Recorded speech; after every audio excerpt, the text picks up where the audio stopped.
Hello friends, तो आज की वीडियो मुजान के 12 कीजुकी में से अपर मून 6 के ऊपर होने वाली है।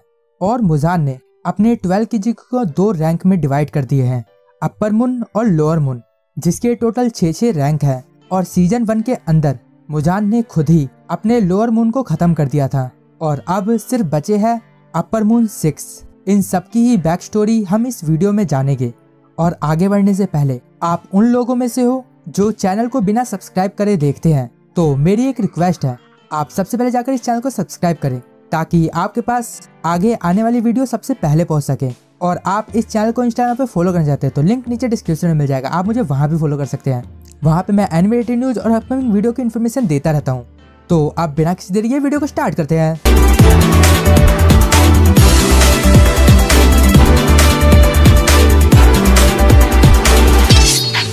अपर मून 6 रैंक पे ग्योतारो और दाकी आते हैं। हाँ, इस पोजीशन को 2 लोग होल्ड करके रखते हैं। एंड दाकी और ग्योतारो एंटरटेनमेंट डिस्ट्रिक्ट के एरिया में पैदा हुए थे और उसमें भी ये लोग बहुत लोएस्ट कास्ट एरिया में पैदा हुए थे। और तो और वहाँ पे प्रोस्टिट्यूट रहा करती थी, और वो प्रोस्टिट्यूट जो कि बहुत ज्यादा बीमार हो चुकी थी और जिन्हें काम नहीं मिलता था। और इन दोनों की माँ भी प्रोस्टिट्यूट थी और दाकी और ग्योतारो भी अनवांटेड चाइल्ड थे, क्योंकि इनका कोई नॉन फादर नहीं था। और इनकी मदर इतनी ज़्यादा गरीब थी कि इनके पास खुद के सर्वाइवल के पैसे नहीं थे। और तो और वो 2 बच्चों को कैसे पालती, और इसी वजह से वो अपने दोनों ही बच्चों से नफरत किया करती थी। और जब ग्योतारो पैदा हुआ था तब से ही उसकी माँ उसे बहुत ज़्यादा मारा करती थी और उल्टा सीधा भी बोला करती थी। और एक टाइम पे उनका फिजिकल अब्यूज़ इतना ज़्यादा बढ़ गया कि ग्योतारो का पूरा फेस डिस्टर्ब हो गया था और ग्योतारो के पास जीने का कोई भी रीज़न नहीं था। लेकिन उसके बाद उसकी लाइफ में उसकी बहन आई दाकी, बट इस टाइम पे इसका नाम दाकी नहीं था, उमे था। और ये बचपन से ही बहुत ज़्यादा सुंदर थी, स्पेशली उसके बाल और आंखें बहुत ही ज़्यादा खूबसूरत थे। और इस वजह से इसकी माँ इससे और भी ज़्यादा जला करती थी। एक बार तो वो दाकी के बाल काटने वाली होती है, बट ग्योतारो बहुत ज़्यादा गुस्सा हो जाता है और किसी तरीके से दाकी को बचा लेता है। और इन लोगों की लाइफ बहुत ज़्यादा खराब थी, बट दाकी इतनी ज़्यादा खूबसूरत थी कि आसपास के लोग सिर्फ उसे देखने के लिए ही गिफ्ट दे दिया करते थे। तो इन्हें एक होप दिखी, शायद इनकी फ्यूचर लाइफ अच्छी हो जाए। और आगे जाके ऐसा होता भी है। और एक टाइम पे दाकी बड़ी होकर इतनी ज़्यादा खूबसूरत हो जाती है कि इसे हाई क्लास वाली जगह पे काम मिल जाता है और वहाँ पे इसकी सारी ज़रूरतें पूरी की जाती थी। उसे अच्छा खाना मिलता था, पहनने के लिए अच्छे कपड़े मिलते थे, ऑलमोस्ट सब कुछ ही इन्हें मिलता था। और ग्योतारो भी वहाँ पे एज अ कलेक्टर काम किया करता था और इनकी लाइफ काफ़ी अच्छी तरीके से चल रही थी। बट एक दिन दाकी अपने कस्टमर की आँख फोड़ डालती है, क्योंकि वो कस्टमर ग्योतारो के बारे में उल्टा सीधा बोल रहा था और उसकी इंसल्ट कर रहा था। बट दाकी अपने भाई से बहुत ज़्यादा प्यार करती थी, इस वजह से दाकी ने उसकी आँख फोड़ दी थी। बट उसके बाद वो समुराई था, इस वजह से उसने दाकी की आधी बॉडी को जला के उसे अधमरा करके वहीं एक गड्ढे में छोड़ देता है। और जब ये सब हो रहा था तब ग्योतारो वहाँ पे नहीं था। और जब वो आता है तब वो अपनी बहन को काफ़ी ख़राब हालत में देखता है और वो फिर भी उसे बचाने की अपनी पूरी कोशिश कर रहा होता है। वो उसे पीठ पर उठा के बचाने के लिए इधर उधर सबसे हेल्प मांग रहा था, बट उसकी हेल्प कोई भी नहीं कर रहा था। और उसके पीछे वो हाउस वाले अभी भी पड़े हुए थे, वो लोग इसे मारना चाह रहे थे। बट तभी भागते भागते वो टोमा से मिलता है, जो कि उस टाइम पे अपर मून 6 था। वो इन्हें ऑफर करता है कि तुम डीमन बन जाओ। और ये सब होने की वजह से वो लोग डीमन बनने का डिसाइड भी कर लेते हैं। और इसके बाद वो दोनों डीमन बन जाते हैं और वो दोनों काफ़ी ज़्यादा स्ट्रॉन्ग भी हो जाते हैं। और फ्यूचर में इसी एरिया के ऊपर ये दोनों राज करने लगते हैं। इनकी स्टोरी सच में काफ़ी अच्छी थी। और जब ग्योतारो दाकी को अपनी पीठ पे ले जा रहा था तब इनके भाई बहन वाला प्यार तो काफ़ी अच्छा लग रहा था। हम सेम ऐसा ही डीमन स्लेयर के फर्स्ट एपिसोड में भी देखते हैं, जब नेजुको डीमन बन गई थी और तंजीरो उसे अपनी पीठ पे ले जा रहा था। ये चीज इन दोनों के अंदर सिमिलैरिटी भी है। और इन दोनों के बाद इनकी रैंक को होल्ड करेगा काएगाकू, और ये गिगोरो कोइचिमा का सक्सेसर था, जो कि जिनित्सु के साथ लैटरिंग पिलर को शेयर करने वाला था। बट काएगाकू जिनित्सु को पसंद नहीं किया करता था और वो बहुत ज़्यादा मतलबी था। और इस वजह से जब अपर मून 1 उनके लोगों को मारने आता है तो काएगाकू अपर मून 1 से अपनी जिंदगी की भीख मांग के और बदले में अपर मून 1 उसे अपना ब्लड दे देता है। और इस वजह से काएगाकू डीमन बन जाता है। और उसके ऐसे होने का रीज़न ये भी हो सकता है कि वो बचपन से ही अनाथ था और उसे अपना पेट भरने के लिए चोरी करनी पड़ती थी और वो बचपन में एक टेम्पल में रहा करता था और एक दिन एक बच्चे ने कायगाकू को मंदिर से पैसे चुराते हुए देख लिया। इस वजह से वो मंदिर से भाग निकला, बट रास्ते में उसे एक डीमन मिला और वहाँ पे कायगाकू ने अपनी जान के बदले मंदिर में रहने वाले सभी बच्चों का पता उसे बता दिया। और कायगाकू की ऐसी सोच थी कि जिंदा रहना और पावर को पाना ये दोनों ऐसी चीज है जो कि सबसे जरूरी है, और इसी वजह से उसने उन बच्चों का पता उस डीमन को बता दिया। बट इन सब के बाद कायगाकू की मुलाकात जिक्रो कोइचिमा से हुई और उन्होंने कायगाकू के साथ जिनित्सु को अपना सक्सेसर चुना। और अब हम बात करते हैं अपर मून रैंक 5 की। इस रैंक पे आता है क्योको, और ये डीमन स्लेयर के कुछ ऐसे कैरेक्टर में से आता है जिनकी कोई बैक स्टोरी नहीं है, और ऐसा ही सेम अपर मून 4 के साथ होता है। और इस रैंक को होल्ड करती है नाकामी। इसे हमने डीमन स्लेयर के 26th एपिसोड में भी देखा था, जो कि वहाँ पे ये वायलिन बजा रही थी और इसे बीवा वुमेन भी कहा जाता है। और नाकामी से पहले जो अपर मून 4 था उसका नाम है हानतांगे, और जब हानतांगे इंसान था तब उसने बहुत ज्यादा क्राइम कर रखे थे, जैसे कि पैसे चुराना, लोगों को जान से मार देना, ऐसे बहुत सारी चीजें। बट जब उसे पकड़ लिया गया तब वो सबसे कहने लगा कि वो निर्दोष है, उसने कुछ भी नहीं किया, जो भी किया है वो उसके हाथों ने किया है, ये सारी मेरे हाथों की गलती है। और ये सारी बातें सुन के मजिस्ट्रेट ने हानतांगे को मौत की सजा दे दी। बट उसे सजा होने से पहले ही मुजान वहां आ जाता है और मुजान को हानतांगे की हालत को देख के उसके ऊपर तरस आ गया और मुजान ने उसे अपना थोड़ा खून देने का फैसला लिया। और फिर डीमन में बदलने के बाद हानतांगे उस मजिस्ट्रेट को मारने गया जिसने उसे मौत की सजा दी थी। और मजिस्ट्रेट ने अपनी आखिरी बची सांसों में हानतांगे से कहा, मुझे मारने और मुझे शांत करने से कुछ भी नहीं होगा, तुमने जो किया है उन सब की सजा तुम्हें मिलके रहेगी, तुम चाहे जो भी कर लो। और तो और हानतांगे मानसिक रूप से संकी था, और जब वो डीमन बना तो उसके अंदर के जितने भी फीलिंग थे वो सारे निकल के अलग अलग डीमन में बदल गए। और अब हम बात करते हैं अपर मून रैंक 3 की। इस प्लेस को होल्ड करता है अकाजा, जिसे हमने डीमन स्लेयर मूवी के अंदर भी देखा है। अकाजा एक बहुत ही गरीब घर में पैदा हुआ था, वहाँ पे वो अपने काफी ज्यादा बीमार फादर के साथ रहता था। और तो और अकाजा अपने फादर से बहुत ज्यादा प्यार करता था, और इसी वजह से उनकी महंगी दवाई लाने के लिए वो टाउन में रह रहे लोगों के पैसे चुराया करता था। बट चोरी करते हुए तीसरी बार पकड़े जाने के बाद मजिस्ट्रेट ने अकाजा की बॉडी के ऊपर एक और क्रिमिनल टैटू बना दिया। और लगातार 100 डंडे मारने के बाद मजिस्ट्रेट ने अकाजा से कहा कि उसे यकीन नहीं होता 11 साल का लड़का ऐसा काम कर सकता है, और इतनी मार खाने के बाद तो कोई बड़ा आदमी भी फिर दोबारा चोरी नहीं करेगा, और अगली बार तुम चोरी करते हुए पकड़े जाते हो तो मैं तुम्हारे दोनों हाथ काट दूंगा। और उधर ही अकाजा हंसते हुए कहता है, अगर तुम मेरे हाथ काट दोगे तो मैं अपने पैरों से चोरी करूंगा। और तो और अकाजा जब पैदा हुआ था तो उसके डीमन जैसे 2 दांत निकले हुए थे, जिस वजह से उसे डीमन चाइल्ड भी कहा करते थे। और अकाजा जब बड़ा हो रहा था तब उसके फादर भी दिन ब दिन बीमार होते गए और काम पे भी नहीं जा पा रहे थे, और इसी वजह से ना चाहते हुए भी अकाजा को चोरी करनी पड़ी ताकि वो अपने फादर को महंगी दवाई दिला सके। और वो बस 11 साल का ही था, इस वजह से सही तरीके से पैसे कमा के वो दवाई नहीं खरीद सकता था, इस वजह से उसे चोरी करनी पड़ी। और अब मजिस्ट्रेट से पिटने के बाद अकाजा जब अपने घर लौट रहा था तो रास्ते में ही उसे कोई बताता है कि उसके फादर ने सुसाइड कर लिया। और अकाजा जब अपने घर पहुंचता है तब अकाजा को अपने फादर की छोड़ी हुई एक चिट्ठी मिली, जिसके अंदर लिखा था कि मैं चाहता हूँ कि तुम एक अच्छी जिंदगी जियो, मैं ये नहीं चाहता तुम मेरे जैसे बेवकूफ़ के पीछे अपनी पूरी ज़िंदगी लगा दो, और मैं उन दवाइयों को भी नहीं ले सकता जो कि गलत तरीके से कमाए गए हो। और उधर ही अकाजा अपने फादर को कभी भी बोझ के नज़रिए से नहीं देखता था, वो तो बस अपने फादर को ठीक करना चाहता था। और अकाजा बचपन से ही ताकतवर बनना चाहता था ताकि वो लोगों से पैसे चुरा के भाग सके और जो उसे ढूंढने आए वो उन्हें मार सके।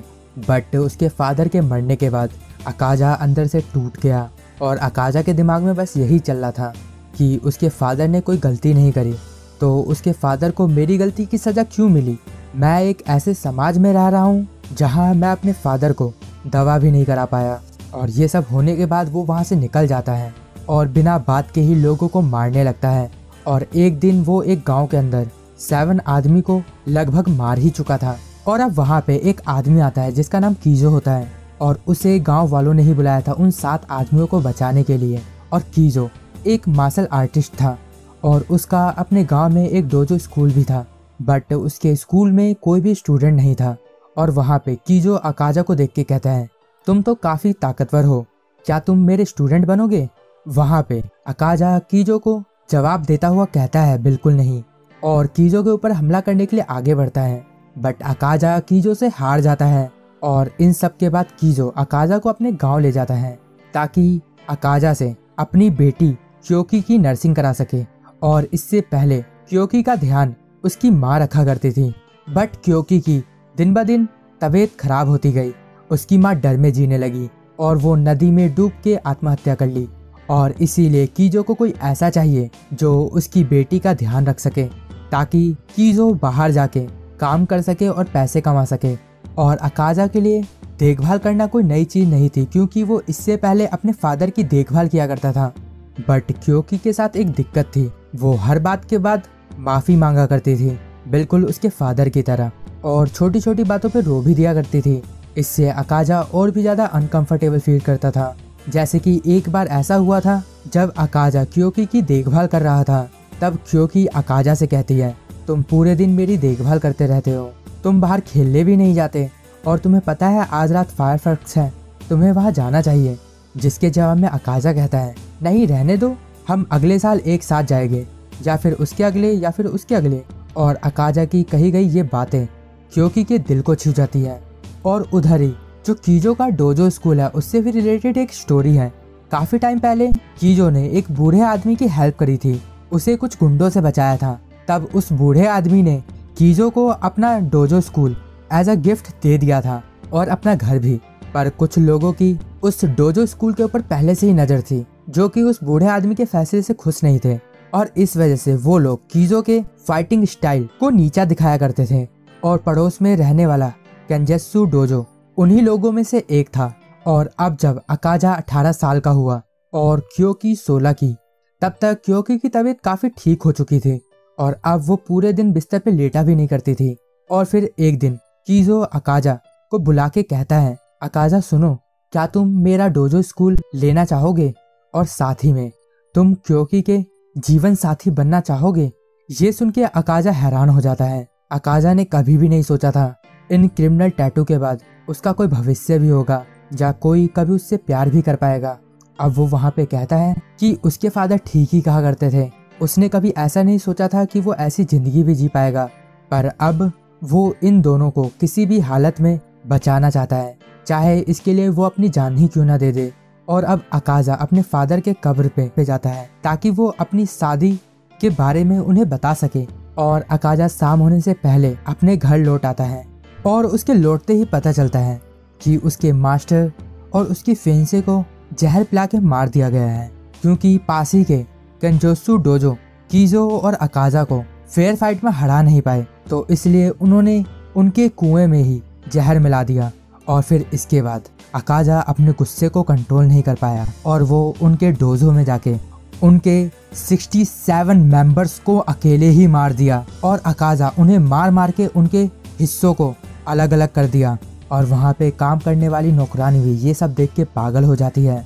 और अकाजा खुद से यही कह रहा था कि वो अपना किया हुआ एक वादा भी पूरा नहीं कर पाया, मैं उन्हें बचा भी नहीं सका, और जो मुझे प्यारे होते हैं वही मुझसे क्यों छीन लिए जाते हैं। और उन सारे लोगों को मारने के बाद अकाजा वहाँ से चले जाता है। पर तभी हमें मुजान दिखता है और वो कह रहा होता है, मुझे याद नहीं है कि उसने यहाँ पे किसी डीमन को भेजा है, और मुजान यहाँ पे इसलिए आया था क्योंकि ये बात हर जगह फैल गई थी कि एक आदमी ने 67 लोगों को अकेले ही मार दिया।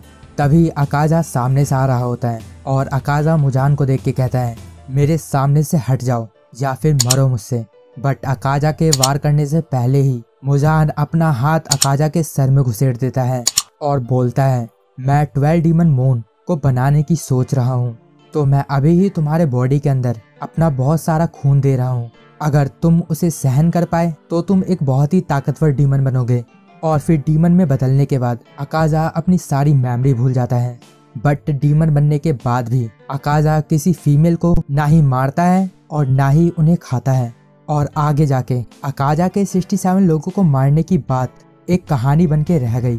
और अब हम आ गए हैं अपर मून रैंक 2 के ऊपर और इस प्लेस को होल्ड करता है डोमा, जिसके बारे में हमने थोड़ी सी पहले भी बात करी है। और डोमा जब पैदा हुआ था तब उसकी रेनबो आई थी, मतलब उसकी आँख का कलर रेनबो की तरह था और इस वजह से लोग उसे अजूबे की तरह देखा करते थे। तो डोमा को बचपन से ही एक धार्मिक गुरु की तरह बड़ा किया गया था। बट जब डोमा एक बच्चा था तो उसके फादर कल्ट के दूसरे फीमेल फॉलोअर्स के साथ शारीरिक संबंध बनाया करते थे। पर जब डोमा की माँ को इस बारे में पता चला तो उनका मानसिक संतुलन हिल गया। वो पागल सी हो गई और उन्होंने अपने पति को ही तब तक चाकू मारा जब तक कि वो मर नहीं गया। और अपने पति को मारने के बाद वो खुद भी जहर खा के मर जाती है। और ये पूरा का पूरा हादसा डोमा के सामने हुआ था और उन दोनों की मौत से डोमा को रत्ती भर भी फर्क नहीं पड़ा, बल्कि खून देख के डोमा को घिना रही थी। डोमा यही सोच रहा था कि काश उसकी माँ घर को इतना गंदा नहीं करती। डोमा बस यही चाहता था कि खून की महक कमरे से बाहर निकल जाए। और जब डोमा 20 साल का हुआ तो मुजान ने उसे डीमन बना दिया।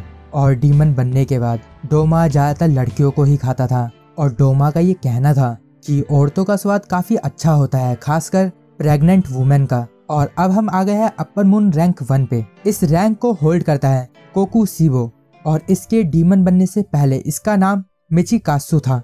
और मिचिकासु सन गोकू एरा में अपने जुड़वा भाई के साथ पैदा हुआ था, पर तब जुड़वा बच्चे होना अपशगुन माना जाता था। इसी वजह से मिचिकासु के फादर ने जब योरीची की सर पे एक निशान देखा तब वो उसे जान से मारना चाहते थे। पर जब इस बारे में उसकी माँ को पता चला तब वो बहुत ज़्यादा गुस्सा हो गई और उन्होंने अपने पति के साथ एक डील करी कि योरीची की 10 साल पूरे होने के बाद उसे पुजारी बनने के लिए एक टेम्पल भेज दिया जाएगा। और मिचिकासु और योरीची दोनों भाई थे, पर दोनों की परवरिश अलग हुई। मिचिकासु एक बड़े से घर में रहा करता था और वहीं योरीची एक छोटे से घर में रहा करता था। और मिचिकासु को योरीची की हालत देख के उसके ऊपर काफी तरस आता था, इसलिए वो अपने फादर के पीठ पीछे योरीची से मिलने भी जाता था। और तो और मिचिकासु ने योरीची को एक फ्लूट दिया था ताकि योरीची को कभी भी किसी चीज की जरूरत पड़ी तो बस वो फ्लूट बजा दे तो मिचिकासु उसके पास आ जाएगा। और अब जब मिचिकासु 7 साल का हो गया तब से ही वो स्वॉर्ड स्विंगिंग की प्रैक्टिस किया करता था और योरीची उसे देखा करता था। और मिचिकासु जब भी योरीची को देखता तो वो अपने माँ के बाएं तरफ लटकता रहता था। इस वजह से मिचिकासु योरीची से नाखुश रहता था। और एक दिन योरीची मिचिकासु को स्वॉर्ड स्विंगिंग करते हुए देखता है और कहता है, भाई मैं भी बड़ा होके एक दिन समुराई बनूंगा। और योरीची की कहे गए ये बॉल उसके कहे गए पहले बॉल थे। और सबको पता था जब योरीची 10 साल का होगा तब उसे पुजारी बनने के लिए टेम्पल भेज दिया जाएगा, तो उसके लिए समुराई बनना तो नामुमकिन था। बट एक दिन मिचिकासु के ट्रेनर ने योरीची को कुछ सिखाने का सोचा और उस इंस्ट्रक्टर ने योरीची को सिर्फ खड़ा होना ही सिखाया था। बट उसके बाद योरीची ने उस इंस्ट्रक्टर को वुडन स्टिक से 4 बार हिट कर दिया और इससे पहले मिचिकासु उस इंस्ट्रक्टर को छू भी नहीं पाया था। और इस पूरे हादसे ने मिचिकासु की पूरी जिंदगी बदल के रख दी, क्योंकि अब योरीची के जगह मिचिकासु को 10 साल का होने के बाद पुजारी बनने के लिए टेम्पल भेजा जाएगा। और योरीची घर में रह गए समुराई बनने वाला था। और मिचिकासु अपने भाई योरीची से हमेशा से ही पूछा करता था, भाई तुमने उस इंस्ट्रक्टर को कैसे मारा?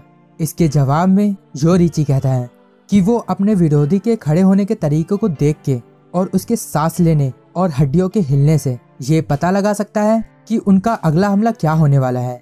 बट अब योरीची पहले की तरह समुराई नहीं बनना चाहता था, वो बस खेलना चाहता था। और योरीची के इस हुनर को देख के मिचिकासु उससे जलने लगा और ये जलन नफरत बन गई। और जब उनकी माँ बीमारी से मर गई और माँ के मरते ही योरीची सुबह 3 बजे अपने भाई के पास आता है और बताता है, भाई माँ की डेथ हो गई और भाई आपको याद है आपने ये फ्लूट दी थी मुझे और अब से मैं जहाँ भी जाऊँगा आप इसके जरिए मेरे दिल में रहोगे, गुड बाय भाई। और अब योरीची के घर छोड़ने के बाद मिचिकासु ने जब अपनी माँ की डायरी पढ़ी तब उसे पता चला कि उसके माँ के बाएं तरफ की बॉडी काफ़ी ज़्यादा कमज़ोर थी और इसी वजह से उनकी मौत भी हुई थी। और मिचिकासु को यहाँ पे ये भी समझ आया कि योरिची माँ के हमेशा लेफ्ट साइड ही क्यों रहता था। वो अपनी माँ के बाएं तरफ लटकता नहीं था, बल्कि वो उन्हें सहारा देता था। और मिचिकासु को ये बात समझ भी आ गई थी कि योरिची हुनरमंद ही नहीं बल्कि समझदार भी था। और इसी वजह से मिचिकासु योरिची से और भी ज्यादा नफरत करने लगा। और योरिची को ये बात पता थी माँ के मरने के बाद फादर उसे अपने फैमिली का सक्सेसर चुनेंगे और मिचिकासु को मंदिर पुजारी बनने के लिए भेज दिया जाएगा। इसीलिए योरिची अपने भाई के प्रति प्यार दिखाते हुए वो अपना घर छोड़ के चले जाता है। और अब 10 साल बाद योरिची एक समुराय और मिचिकासु अपने परिवार का सक्सेसर बन चुका था और उसने एक औरत से शादी भी करी थी। इस वजह से उसे 2 बच्चे हुए। बट एक रात एक डीमन ने उसके कैंप पे हमला कर दिया, जिसमें मिचिकासु के सभी लोग मारे जाते हैं। बट डीमन को मिचिकासु के ऊपर हमला करने से पहले ही योरिची वहां आ जाता है और उस डीमन का गला काट देता है और अपने भाई से लोगों को ना बचा पाने के लिए माफी भी मांगता है। और ये सब देख के मिचिकासु को योरिची से और भी ज्यादा ईर्ष्या हो जाती है। और अब मिचिकासु अपना घर बार छोड़ के योरिची के अंडर डीमन स्लेयर की ट्रेनिंग करने लगता है। और मिचिकासु ने विंड ब्रीथिंग यूजर के साथ ट्रेनिंग करी और साथ ही में उन दोनों ने अपने स्वॉर्ड स्किल को भी बेहतर किया। बट एक दिन मिचिकासु का डीमन स्लेयर मार्क गायब हो गया और उसने अपने भाई के सन ब्रीथिंग के opposite breath of the moon को डेवलप किया। पर तब भी वो अपने भाई से ताकत के मामले में कमजोर ही रहा। और तो और डीमन स्लेयर के अंदर ये बात बहुत फेमस है कि कोई भी डीमन स्लेयर अपना डीमन स्लेयर मार्क गायब होने के बाद 25 से ज्यादा नहीं जी पाता। और इसी मौत की डर की वजह से मिचिकासु डीमन बन गया। और अब डीमन बनने के 60 साल बाद जब योरिची मिचिकासु से मिले तब वो रो पड़ा। उन्होंने देखा कि उनका भाई अब एक डीमन बन चुका है। पर ज्यादा उम्र होने के कारण मिचिकासु अपने भाई को मार देता है और वो उनका गला काट देता है और साथ ही में वो फ्लूट भी, जो मिचिकासु ने योरिची को बचपन में दिया था। तो आज की वीडियो काफी लंबी हो गई है, तो इस वीडियो में आज के लिए बस इतना ही। अगर आपको कुछ भी अच्छा लगा या पसंद आया तो इस वीडियो को लाइक करें। इस वीडियो में हम 1.5 के लाइक टारगेट रखते हैं। और आपने इस वीडियो को पूरा एंड तक देखा है तो 12 डीमन मून कमेंट कर देना, इससे मुझे पता चल जाएगा आपने वीडियो को पूरा एंड तक देखा है। और अगर अभी तक आपने इस चैनल को सब्सक्राइब नहीं किया तो सबसे पहले जाकर इस चैनल को सब्सक्राइब कर दे और बेल आइकन को जरूर दबाना, इससे आपके पास रेगुलर नोटिफिकेशन आती रहेगी। और अब हम मिलेंगे नेक्स्ट वीडियो में, तब तक के लिए गुड बाय, सायनारा।